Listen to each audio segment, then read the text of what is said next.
all have family members who we wish were not part of the family.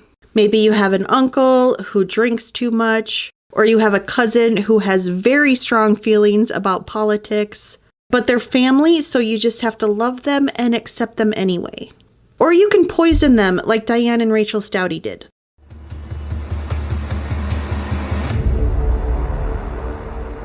Hi everyone, welcome to my channel. My name's Anne, but I also go by my nickname Nini. I like to focus on Midwest true crime because I'm a Minnesota farmer's daughter. Today we're going to go to Missouri and talk about what's known as the antifreeze murders. Diane Staudte was born in Missouri and attended college in Kansas. While she was studying nursing in 1985, she met Mark Stout at a bluegrass festival. Mark was a musician and 11 years older than Diane. They got married later that year on December 28, 1985. They lived in Kansas City and had a son named Shaun. He had seizures as a baby and was later diagnosed with autism. They then had a daughter named Sarah. The family then moved to Diane's hometown of Springfield, Missouri, which has a population of about 170,000 and is near the beautiful Ozarks region. They settled in a small house at 2444 West Page Street. They had another daughter named Rachel, and years later, a daughter named Brianna completed the family. Diane worked as a nurse, but she often changed jobs looking for better pay. She eventually started working from home as a claims handler for a health insurance company. Mark played in a band called Messing with Destiny and did not bring in a lot of money from gigs. He would do odd jobs or bartend here and there, so the responsibility to pay the bills fell on Diane's shoulders. Mark was very passionate about music. Diane was too, and it was one of the things that they had bonded over. She was the organist for their Lutheran church. She was very religious and performed in the praise band. She eventually became the church's assistant music director. Rachel inherited her parents' love of music and often performed in church. Balm can rise from the ashes of a broken life. In 2011, the three oldest Staudte children were all in their early 20s. Shaun lived at home due to his autism and seizure disorder, but he did have a part-time job with an organization that helped people with special needs. Sarah was in college but struggling to get good grades. Rachel was attending college in Springfield and excelling. Brianna was just 9 years old and had learning disabilities. I know it's not my place to mom shame anybody, but apparently nobody told Diane Staudte that you're not supposed to have a favorite child. Or even if you have a favorite child, try to hide it. It was so obvious that Rachel was Diane's favorite child. Shaun and Brianna were special needs, and Sarah struggled in school. But Rachel always got good grades. She was Diane's golden child who could do no wrong. Most of Diane's social media posts were about Rachel. She praised her more than her other children. Rachel and Diane also bonded over their shared love of religious music. By 2011, Diane and Rachel were tired of being the only upstanding members of the family. Diane was fed up with being the breadwinner, and honestly, I don't blame her. That is a lot to have on your shoulders when the financial responsibility of 6 people falls all just on you. She considered Mark lazy and sat around all day drinking and smoking pot, and, as we say on the farm, as worthless as tits on a board.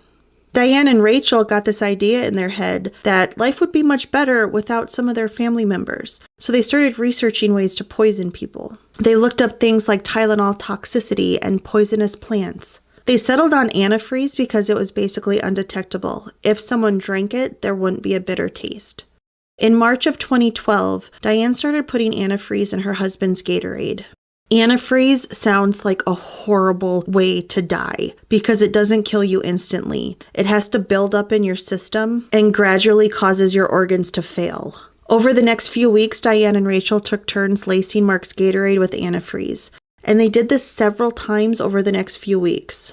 All in all, they estimated Mark drank 5 bottles of antifreeze. By Easter weekend, Mark was feeling ill, vomiting, fatigue, a lot of flu-like symptoms.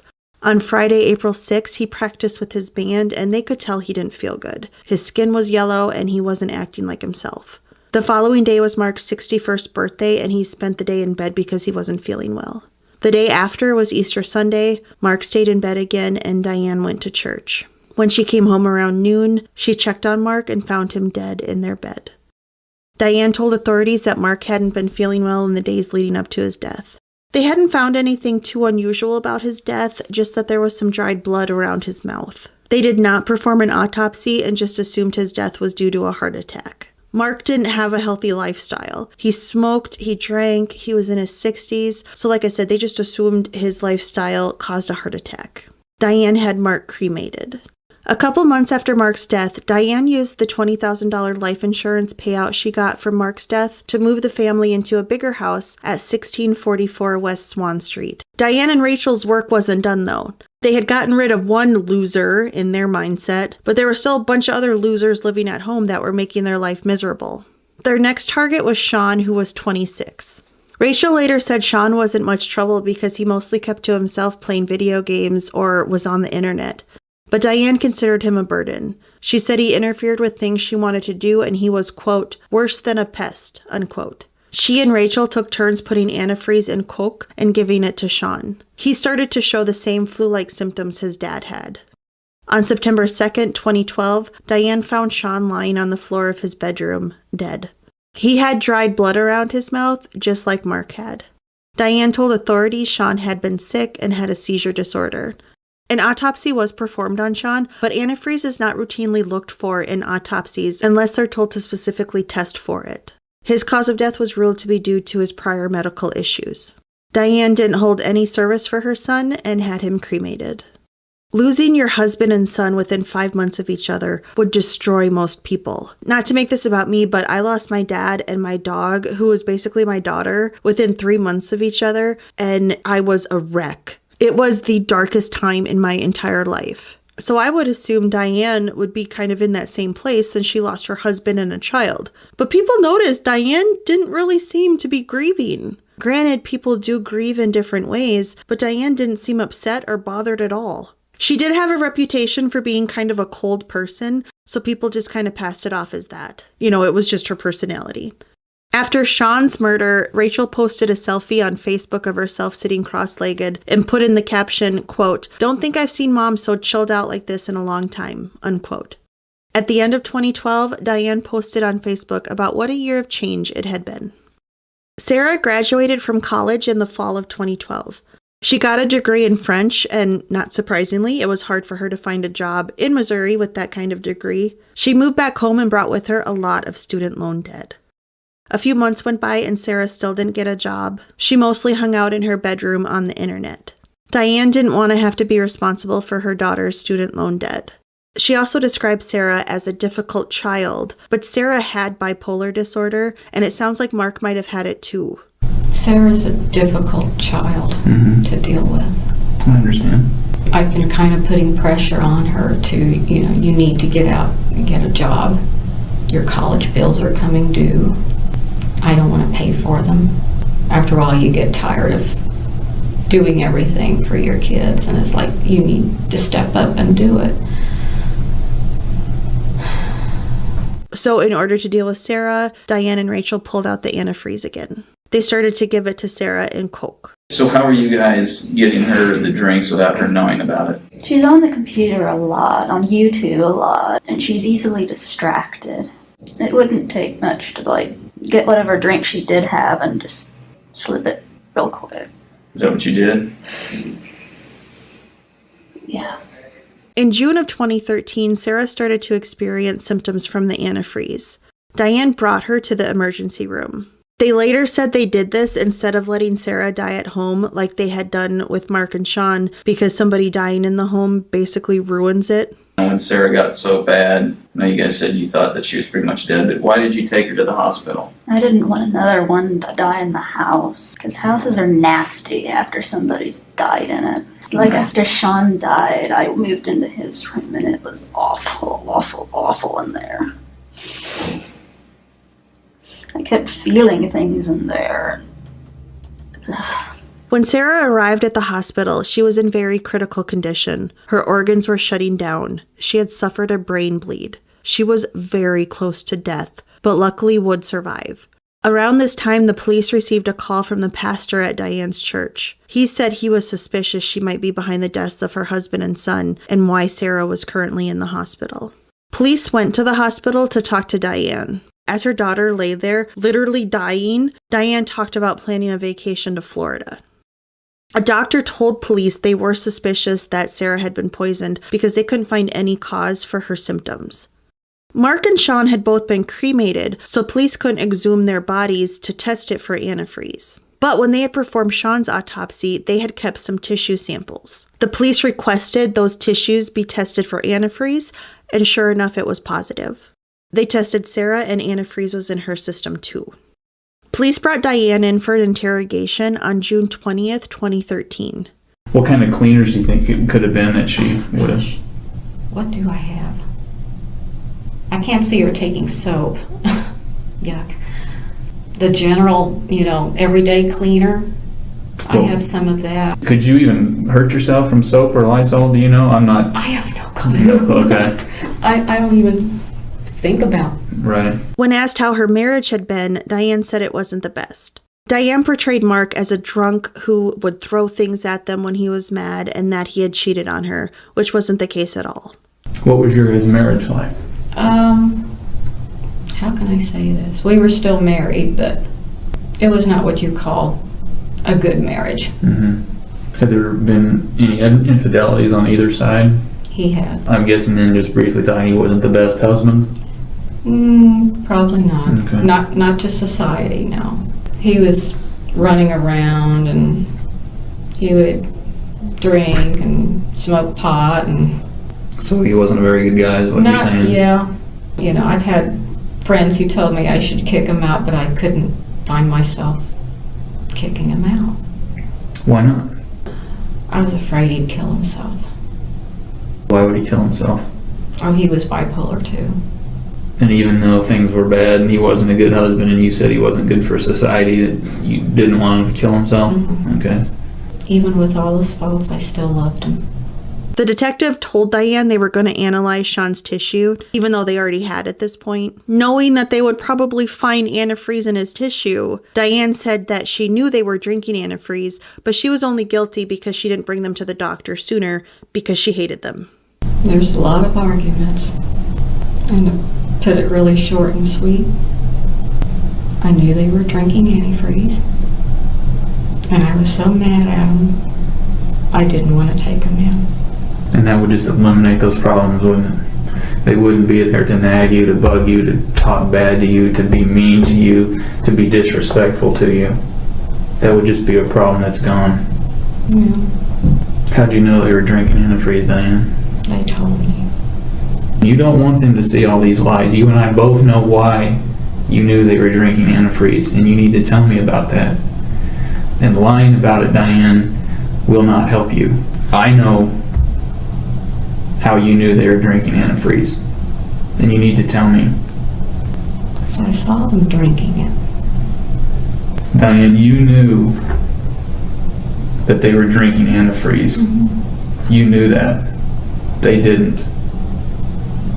We both know that. You knew, Diane, that they were drinking antifreeze because you were giving it to them.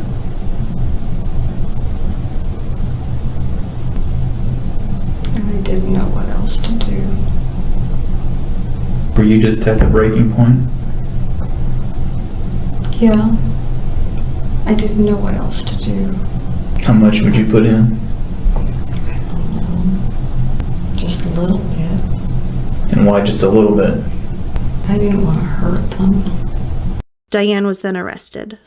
A couple hours later, the police talked to Rachel, and when told Diane was arrested for poisoning the family members, Rachel broke down in sobs.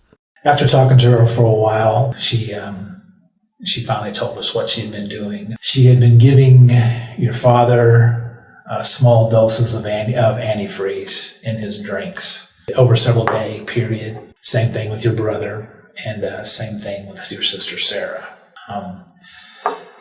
I know it's very difficult, and obviously we don't think that you or your sister had any knowledge, obviously, of that. Dear God. Police searched the Staudte home. They found antifreeze in the garage, and not far from it was a bunch of coke.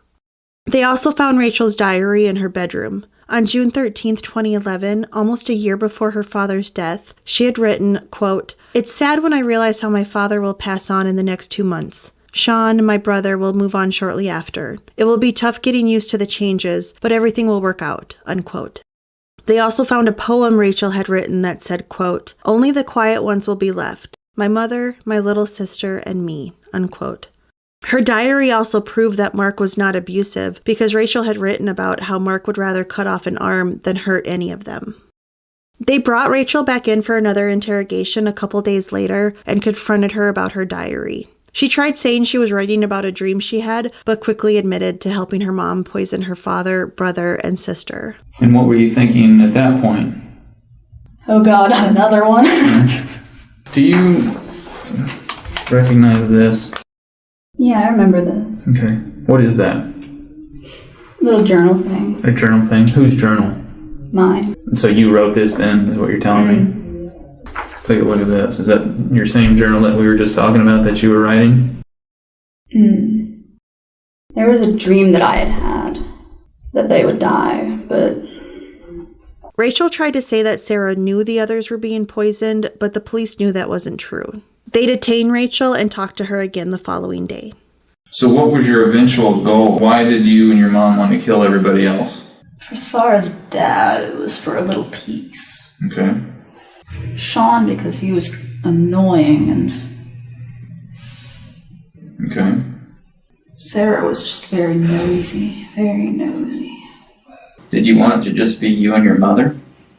Yeah, And why is that? because she understands me.